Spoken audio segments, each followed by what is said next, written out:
Hi, I'm Linda, and this is No Frills ASMR. I am here in Tennessee. I don't know if you can tell my desk is a little different, um, but I was talking to my sister, and she tells a story about when she was young. She got caught in a riptide, and I thought that might make an interesting subject for today. So I think first I'll just tell you what a riptide is and how it forms. And then we can talk about what you do if you get caught in one, along with my sister's story. Although I won't have her here telling it, I'll just tell it. Because if she tells it, it'll be 20 minutes. I can sum it up in 3. Just kidding. So a riptide. Oh, and I have props that I'm going to try. I haven't tested them yet, but hopefully we'll be able to use some props. So the basics, and first of all, I'm not a marine biologist, no, a weather expert, I don't know. Who does riptides? I'm no expert, but I did look it up, and my sister goes to the ocean a lot, so she explained a lot of things to me. So hopefully this will be relaxing, but also somewhat educational.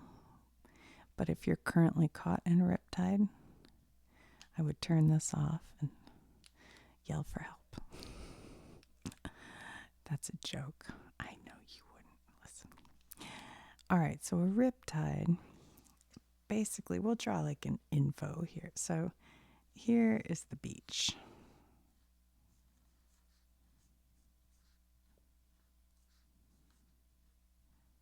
So here's your sandy beach. And oftentimes with a riptide, if you've ever been to the ocean, you might know that you can start to go out and it'll get a little bit deep, and then it suddenly gets more shallow. And all of a sudden you're standing in water that's like 3 feet deep, even though you're, quite a ways out in the ocean. And that is what's called a sandbar. And so they will be out here. I have to write like this, guys. Sandbar. So it might kind of go along here. You have a little sandbar. And then maybe over here, you have a little sandbar.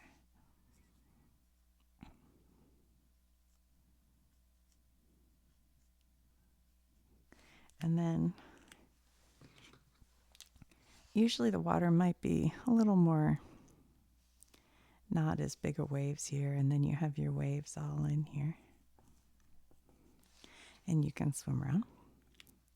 But what happens with a riptide is maybe this sandbar is going all the way across, but there's kind of a lesser spot there.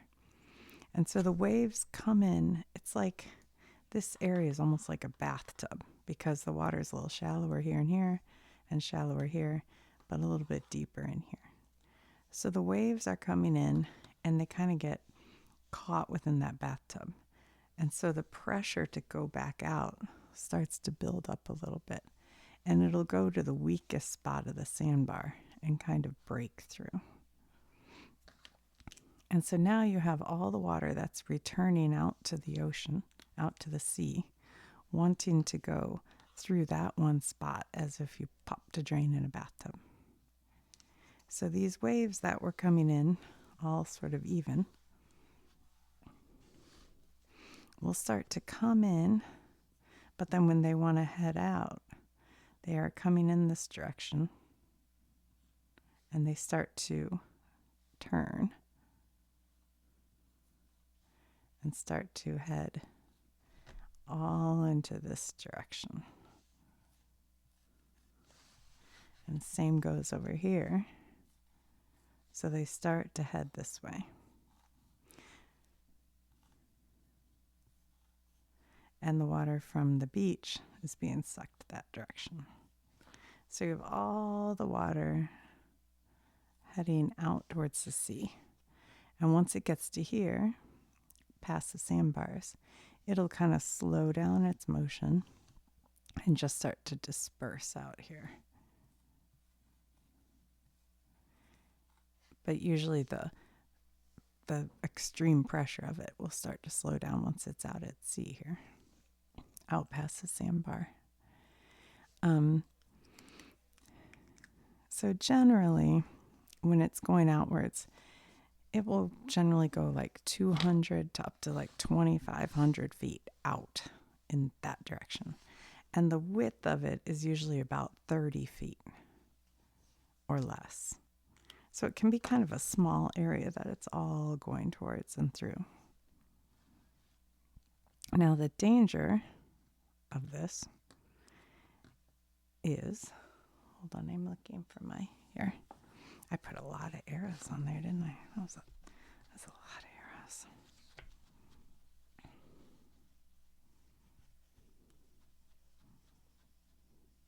So the problem is if you are swimming along, either on the sandbar and you start coming in, or you're swimming right in here and you're having a great time, you might suddenly start to feel the pressure that's driving you up and in that direction.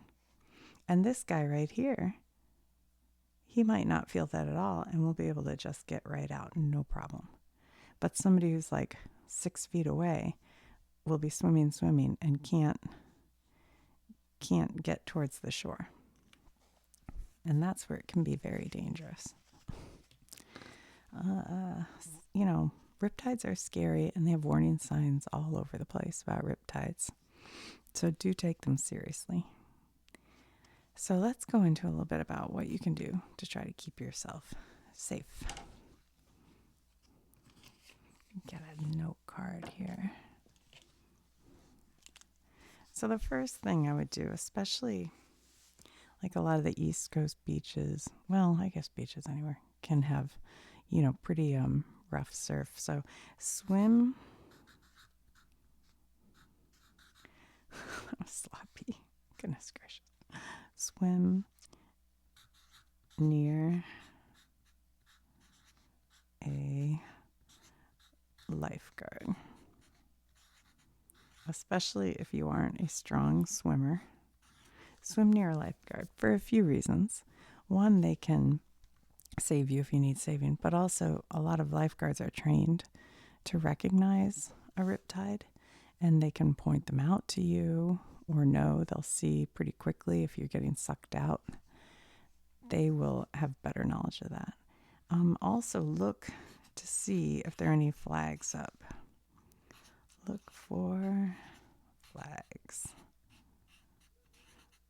So they have different color flags depending on what's going on the beach. And I think the red flag is, you know, that means there's very serious undertow, which can also be very dangerous and is a separate subject, or major riptides going on. But a riptide can show up in any kind of weather. It can be a beautiful sunny day and you can have a riptide. And you could have multiple riptides along the beach. So those are the two first things you should do. Try to swim somewhere where there's a lifeguard, and definitely look for the flags and understand the beach where you are, and look for signs. I mean, if they have lots of signs that say watch out for riptides, take that seriously and read their signage and see what they tell you. Okay, so let's bring on this excitement. I haven't tested this. I don't know if it'll work. I have the kinetic sand in bright blue. So I thought we could kind of build our ocean with this. This is too silly. I don't know. All right, and then, you know, I said I'm in Tennessee at my parents' house, and I found this box full of random bits of things. There's some Coca-Cola 3D glasses, but I found these guys, so let's see what we have that'll show up. We have a yellow guy. He'll probably work. guy. I don't have any swimmers. So maybe this yellow guy will work. Okay. No, this used to be a yummy chocolate. They don't like make them exactly the same anymore, I don't think. Well, let's actually, we need people for our beach. Hold on. Let's see. What else we have? Let's get a greener and a bluer and a red.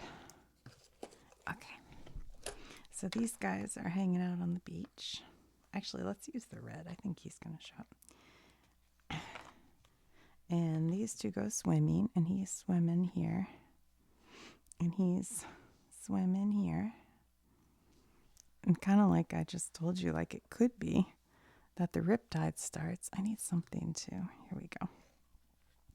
So let's say the water has waves, and they start, the waves sort of start having multiple waves here, and it starts smoothing out right in the middle. You start seeing waves overlapping each other coming from these two directions. So they're overlapping, but you get a little smooth area kind of in the center. That's where you can start to see a riptide. And especially if you start seeing bubbles or sediment showing up out here. And sometimes you have to be kind of back from the water to be able to spot it. It's hard to see from the shoreline. But if you see the waves sort of flopping on top of each other and then going back out, that's the start of a riptide. And you can have low waves like 3 to 4 feet and still start to get a powerful riptide. So let's say these two are out swimming. They're having a good time. Yay. And they go, let's go in. And this guy manages to just walk right out. But this guy has started to get sucked. Because here's our sandbars, basically. And he's starting to get sucked. Now, if he starts to swim against it, trying to swim back to shore, he's getting sucked. And we're gonna need our thing here. Oh my goodness. It's getting messy, you guys. Organization here. Okay. So our guy is trying to swim towards the beach, but he is getting sucked this way. So he's going to exhaust himself trying to swim towards the beach. And so what they tell you to do is swim parallel to the beach. But if he's swimming right now parallel to the beach, he might still be getting sucked up this way. So if you start feeling like, oh no, I'm swimming, I'm wearing myself out, and I am still not moving. I'm not moving parallel, and I'm not moving towards the beach. That might be because you're in the part of the riptide that's before you've gone out past the, sandbar or whatever it's trying to get its energy back out towards. So if you keep trying to swim parallel or this way, and you're just not moving and you're getting exhausted, try to just tread water and sit on top of the thing. And that's scary. So you have to try to not panic, keep calm head, and tread water. And if you have something to float with, like if your friend could have thrown you a boogie board or something, just float on it. And it might suck you out. What it'll do is suck you out here. But then the energy is going to dissipate out here. But like I said, some riptides can go out 200 feet, and I read some can go out 2,500 feet, which would be pretty scary. But at least you're not exhausting yourself swimming against it. And once you get out here, you should eventually stop the outward motion because the water levels will level out and it'll just stop that. And then you can start to swim parallel in this direction and hopefully be able to get yourself back this direction towards shore. So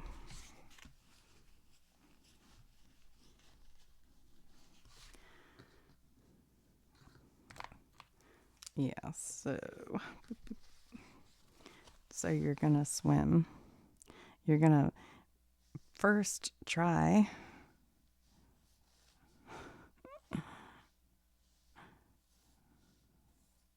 This is bad. I give up. I give up on that. I'm going to show you a picture. I have a picture on my iPad. I'm going to show you because my art skills are failing me right now. I don't think this worked so great, but maybe it did. I don't know. We'll see what you guys think if you understood that. But here, let me pull up a photo. Give me 1 second because it's not my iPad. I have to. Okay, hold on. All right, here's a pretty good image. So the rip current's carrying you this way, and this way. So to escape, you can try swimming that way. And if you're over the sandbar, you'll probably be able to do it. But if you're still down here, it might not work. You'll wear yourself out. So you may have to wait until you get to a point where you feel like you can swim that way without too much resistance. And that could mean wait until you pop out up here. And the good thing with a rip current, it doesn't generally try to carry you underwater. It'll keep you on top of water. As long as you tread water, you should sort of bob along. The problem is people panic or they try to swim against it and completely exhaust themselves. So you want to just try to carry yourself until you don't feel like you're being sucked, and then swim parallel to the beach and then come in towards shore. That makes it sound easy, but here's a picture of a riptide. So here's the beach and here's the sandbar, and you can tell it's not very deep. You know, this sandbar, you might only be a couple feet in, but the suction of this water, that's one thing with water. It can be very powerful. It's like a river going out into the ocean. So if you've ever been in a river, even that's only a few feet deep, if there's white water pushing you, it can knock you right over. So if you like get swept off your feet, then it can really make a difference. And here's a picture I thought was interesting of a rip current that, it's hard to spot. If you didn't know what you're looking for, you'd never know right there's a rip current. But if you look at it, you can see the white water and the sediment and how the waves are all sort of heading towards each other. These waves are coming this direction. These waves are coming this. So if you're right here, you might get sucked out. So you want to just swim parallel to the beach and then bring yourself in.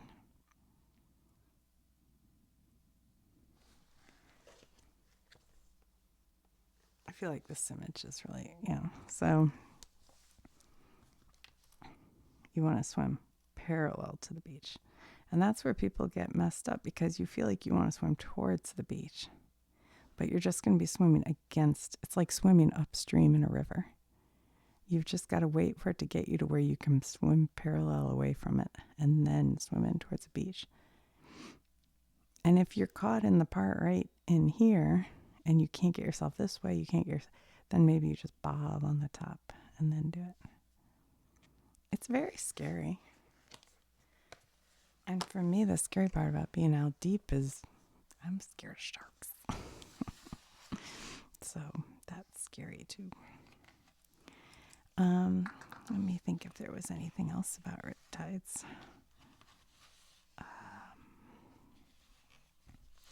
I don't think so, but I guess if you're with somebody and you see them possibly being sucked into a riptide and you realize it, if it's a tough one, because if you're not a strong swimmer but you have something like a boogie board or something, try to throw that to them, because having something to just hang on to float, even though you might get taken out kind of deep, at least you're above water where the lifeguards can see you.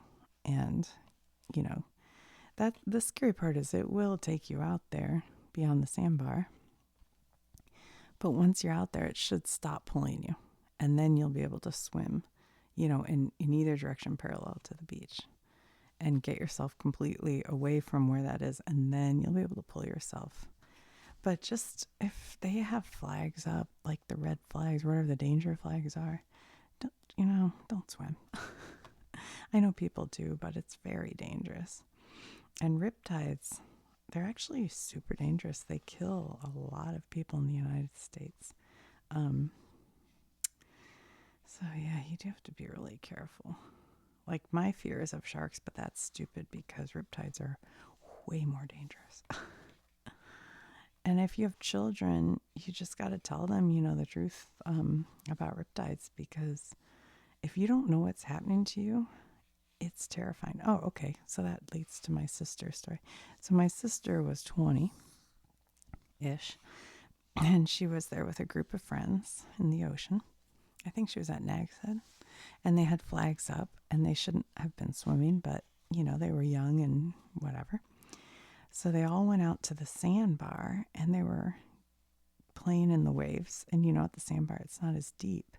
But she said even then the waves were crashing down to the point where they got like, okay, this feels a little scary. Let's go back in. And so they all start heading back into shore.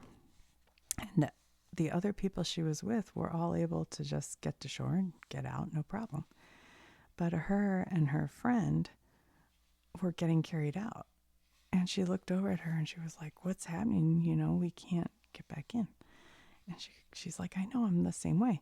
So the two of them were getting carried out and exhausted, and they kept swimming and couldn't fight it.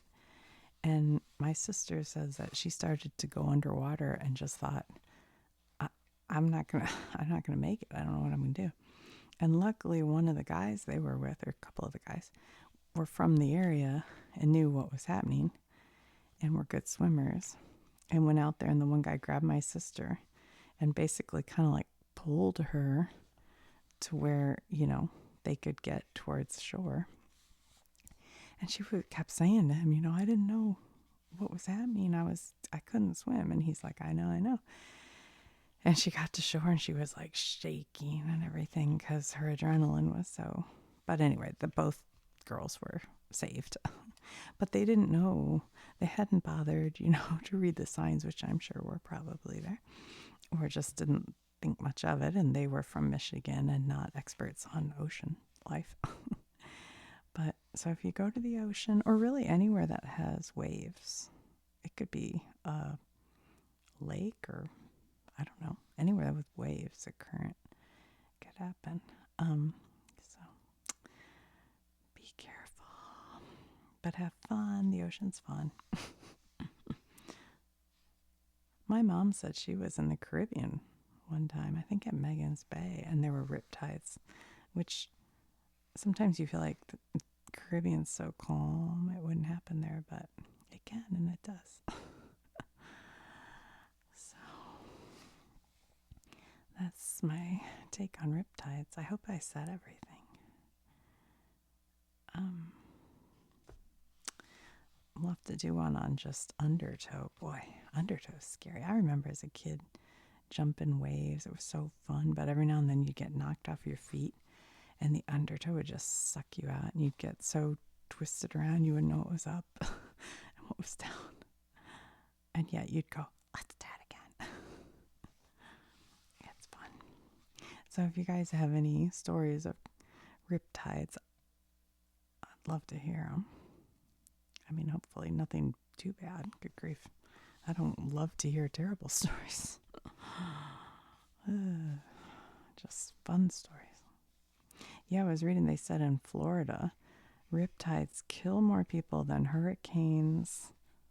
I think it said hurricanes, floods, lightnings, like any other natural disaster, are riptides. Scary.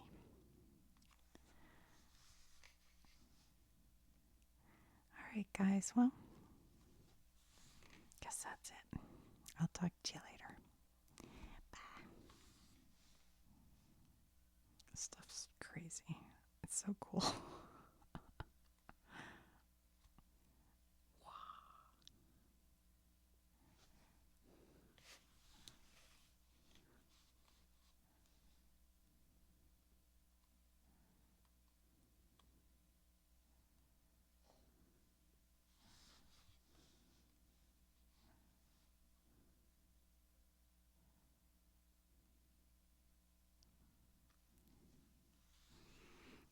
I have a